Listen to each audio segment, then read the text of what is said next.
जय हिंद दोस्तों। मैं चंदन सर आप लोगों के सामने संविधान का एक बहुत ही महत्वपूर्ण टॉपिक लेकर आया हूं, जिसे हम जानेंगे संविधान सभा की प्रारूप समिति।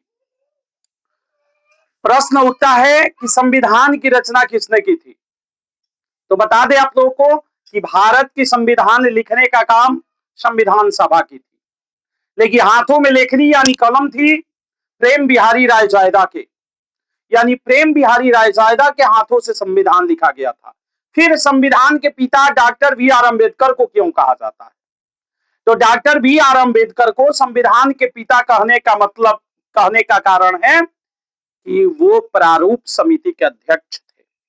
प्रारूप उनके द्वारा तैयार किया गया, उनके समिति के द्वारा तैयार किया गया कि संविधान कैसा बनेगा, उसका प्रारूप समिति के द्वारा निर्णय लिया गया, प्रारूप समिति के द्वारा तैयार किया गया, जिसके अध्यक्ष डॉक्टर बी आर अम्बेडकर थे।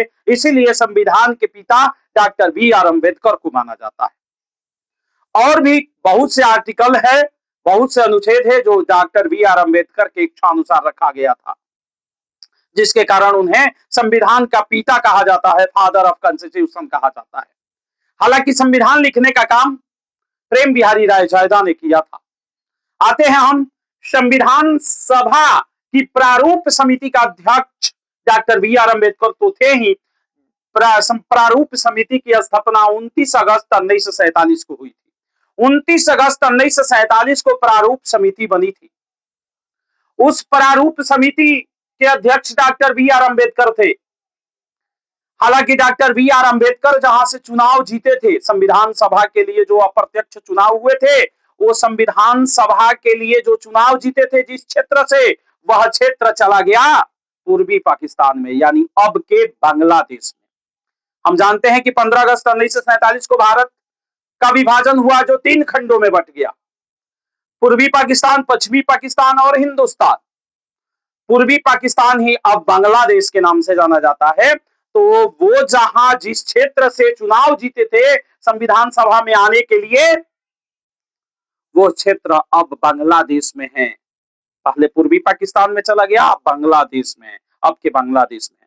फिर बात ये रही कि संविधान डॉक्टर बी आर अम्बेडकर जैसे महान व्यक्ति, विद्वान व्यक्ति को कैसे हम संविधान सभा में शामिल नहीं कर सकते थे। इसलिए डॉक्टर बी आर अम्बेडकर को संविधान सभा में शामिल करने के उद्देश्य से मुंबई प्रेसिडेंसी के, यानी मुंबई प्रांत के पूरे संसदीय क्षेत्र से एम आर जयकर जीत कर आए थे। तो एम आर जयकर को बैठाया गया, इस्तीफा दिलाया गया और एम आर जयकर के स्थान पर डॉक्टर बी आर अम्बेडकर को नियुक्त किया गया, चुना गया।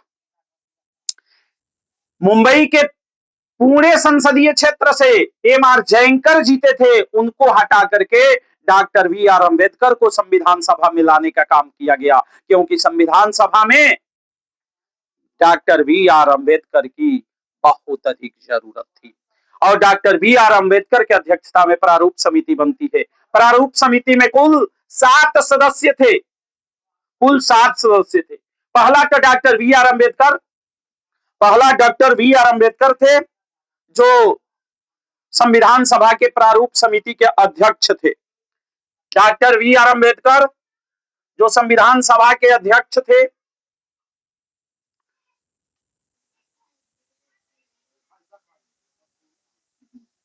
और दूसरा सदस्य थे एन गोपाला स्वामी आयंगर, एन गोपाला स्वामी आयंगर।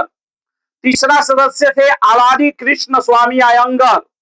चौथा सदस्य थे के एम मुंशी और पांचवा थे मोहम्मद सादुल्ला और छठा थे बी एन मित्रा और सातवां जो अंतिम सदस्य थे टीटी कृष्णाचारी। लेकिन टीटी कृष्णाचारी पहले नहीं बने थे प्रारूप समिति के सदस्य, पहले थे डीपी खेतान। लेकिन दुर्भाग्यवश डीपी खेतान की मृत्यु बीच में ही हो गई और डीपी खेतान के पद पर, डीपी खेतान के स्थान पर टीटी कृष्णाचारी को बुलाया गया, यानी टीटी कृष्णाचारी को रखा गया। तो कुल संविधान सभा के प्रारूप समिति में 7 सदस्य थे। इन सातों सदस्यों ने मिल करके प्रारूप बनाने की कोशिश की और सफलता भी हासिल की।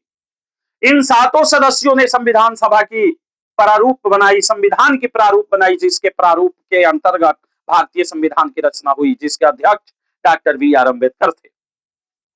संविधान सभा का अधिवेशन, ये तो प्रारूप समिति की बातें रही, जो भी प्रश्न और कंपटीशन में या किसी एग्जाम में पूछे जाते हैं उससे संबंधित सारे प्रश्नों को मैंने कवर कर लिया।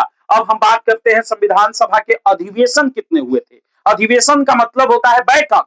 संविधान सभा में कुल बैठकें कितनी हुई थी? अगर बात करें तो संविधान सभा में कुल 11 बैठकें हुई थी।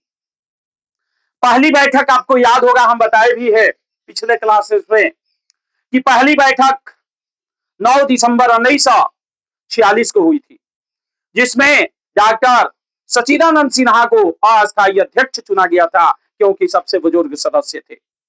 दूसरी बैठक 11 दिसंबर 1946 को हुई थी, जिसमें डॉक्टर राजेंद्र प्रसाद को संविधान सभा के अस्थायी अध्यक्ष चुना गया था।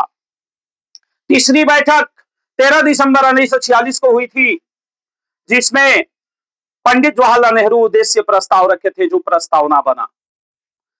और अंतिम बैठक की बात करें, यानी 26 नवंबर 1949 को अंतिम बैठक होती है और इसमें संविधान को अपनाया जाता है, क्योंकि इस दिन संविधान लिखकर तैयार होता है। इस दिन संविधान लिखकर तैयार हुआ और संविधान के तैयार होने के बाद उसको अपनाया गया। कुछ अनुच्छेद थे जिसको लागू भी किया गया। और बात रही कि संविधान सभा पर हस्ताक्षर कब हुए, तो संविधान सभा पर हस्ताक्षर 24 जनवरी 1950 को हुए। 24 जनवरी 1950 को संविधान सभा पर हस्ताक्षर हुए और उस हस्ताक्षर के लिए भी संविधान सभा की बैठक बुलाई गई थी। तो ऐसे कहा जाए तो 12 भी अधिवेशन माना जा सकता है। तो संविधान सभा पर हस्ताक्षर हुए, संविधान पर हस्ताक्षर हुए 24 जनवरी 1950 को 284 सदस्यों ने हस्ताक्षर किया। संविधान लिखने का काम 299 आदमी किए थे। पहली बार चुनाव हुआ था तो 384 आदमी जीते थे, लेकिन पुनः जब संविधान सभा बनी बंटवारा के बाद तो 299 आदमी सदस्य बने और 299 में से 284 लोग इस दिन उपस्थित थे, यानी 24 जनवरी 1950 को उपस्थित थे। 24 जनवरी 1950 को 284 आदमी ने 284 सदस्यों ने संविधान पर हस्ताक्षर किया। अगर संविधान आप उठाकर देखेंगे तो उस पे 284 सदस्यों का हस्ताक्षर है। यानी 15 सदस्य अब्सेंट थे किसी कारणवश, क्योंकि 299 कुल सदस्य थे। 299 में से 84 सदस्य तो हस्ताक्षर किए, कुल 15 सदस्य शेष बचे। वो लोग उस दिन के बैठक में नहीं आए, अब्सेंट थे, इसलिए संविधान पर उन 15 लोगों का हस्ताक्षर नहीं है, 284 सदस्यों का हस्ताक्षर, जिसमें से 11 महिलाओं का हस्ताक्षर है। महिलाएं कितनी थी संविधान सभा में? 15 थी। 15 में से 11 महिलाएं उस दिन उपस्थित थी, 11 महिलाओं ने हस्ताक्षर किया। 24 जनवरी को 11 महिलाएं आई थी, 11 महिलाओं ने हस्ताक्षर किया। कुल 4 महिलाएं अब्सेंट थी और 11 पुरुष अब्सेंट थे। 11 पुरुष सदस्यों का हस्ताक्षर छूट गया और 4 महिला सदस्यों का हस्ताक्षर छूट गया।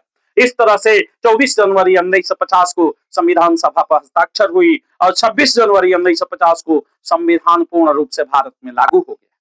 बात करें समितियों के अध्यक्ष, बड़ा प्रश्न रहता है समितियों के अध्यक्ष से, बहुत सारा क्वेश्चन पूछा जाता है एग्जाम में, इसलिए सोचे कि हम समितियों के अध्यक्ष भी बता दे। तो डॉक्टर बी.आर. अम्बेडकर किस समिति के अध्यक्ष थे? तो अभी जस्ट बताए कि प्रारूप समिति के अध्यक्ष थे। Doctor B R. अम्बेडकर प्रारूप समिति के अध्यक्ष थे। और कौन सी के अध्यक्ष थे? तो ड्राफ्टिंग कमेटी के भी अध्यक्ष थे। Doctor B R. अम्बेडकर संविधान सभा के प्रारूप समिति के अध्यक्ष और ड्राफ्टिंग कमेटी के अध्यक्ष थे। प्रश्न इससे पूछता है, बहुत बार पूछता है। डॉक्टर राजेंद्र प्रसाद किस समिति के अध्यक्ष थे? तो डॉक्टर राजेंद्र प्रसाद प्रक्रिया समिति के अध्यक्ष थे, संचालन समिति के अध्यक्ष थे, झंडा समिति के अध्यक्ष थे और संविधान सभा के अध्यक्ष थे। तो डॉक्टर राजेंद्र प्रसाद प्रक्रिया समिति, संचालन समिति, झंडा समिति और संविधान सभा के अध्यक्ष थे। बात करें पंडित जवाहरलाल नेहरू, तो पंडित जवाहरलाल नेहरू संघीय शक्ति समिति के अध्यक्ष थे और संघ शक्ति समिति के अध्यक्ष थे। बात करें सरदार वल्लभ भाई पटेल की, तो सरदार वल्लभ भाई पटेल प्रांतीय समिति के अध्यक्ष थे, मूल अधिकारों के अल्पसंख्यक संबंधी परामर्श समिति के अध्यक्ष थे। डॉक्टर सरदार वल्लभ भाई पटेल की बात करें तो सरदार वल्लभ भाई पटेल के देन है कि आज भारत हमारा सुदृढ़ भारत बना। 565 राजवाड़ों को इन्होंने साम दाम दंड भेद की नीति अपनाकर जैसे हुआ इनके द्वारा 565 देशी रियासतों को मिलाकर के एक भारत बनाने का काम किया गया। इसलिए सरदार वल्लभ भाई पटेल को सत सत नमन। ये क्लास छोटी सी क्लास थी, इसके बाद से बहुत महत्वपूर्ण टॉपिक लेकर आएंगे हम, जिसका नाम होगा अनुसूची। हम उसमें 12 अनुसूचियों की चर्चा करेंगे, कुल जितनी अनुसूचियां है सभी अनुसूचियों पर चर्चा करेंगे। उसके बाद हम संविधान के अंदर चले जाएंगे, जिसमें पढ़ेंगे नागरिकता, मौलिक अधिकार, सरकार, ये सभी चीजें पढ़ेंगे। आप हमारे साथ बने रहे, हमारे चैनल को सब्सक्राइब करें, यूट्यूब पर जाकर सब्सक्राइब करें, शेयर करें, लाइक करें, और फेसबुक पर अगर देख रहे हैं तो फेसबुक पर हमें फॉलो करें। आपके एग्जाम के लिए हम हमेशा खड़ा रहेंगे। जी धन्यवाद।